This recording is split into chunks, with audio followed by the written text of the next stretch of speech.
Le château de la Meutille accueille environ 10 000 visiteurs par an. Il est ouvert au public depuis 1977. À partir de février 2011 et pour un an, il va partiellement fermer pour cause de travaux.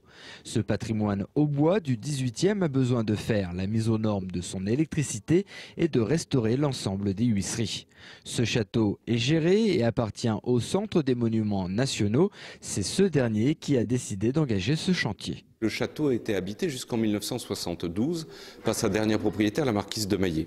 Donc l'électricité n'est pas si ancienne, mais c'est vrai qu'une grande partie des travaux avaient été faits à l'époque de son père, le comte de Rohan.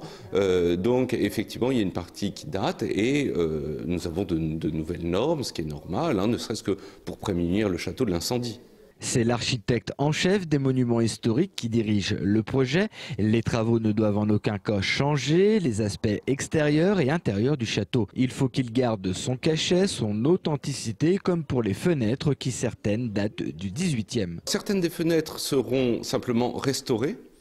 D'autres seront reproduites à l'identique, effectivement. La plupart des huisseries sont du XXe siècle. Elles sont dans le goût du XVIIIe, mais le château a conservé très peu de fenêtres d'origine, mais il y en a. Ce week-end, le château ouvrait ses portes gratuitement. Une dernière visite complète avec perruque et costume d'époque. Et juste à côté du boudoir, que trouvons-nous?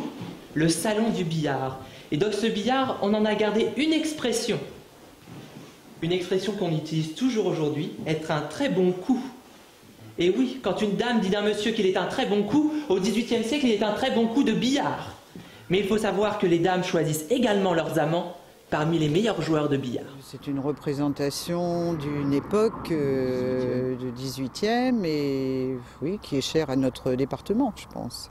En 2011, les visites du château seront donc réduites. Rien n'est encore défini, cela dépend de l'avancée des travaux.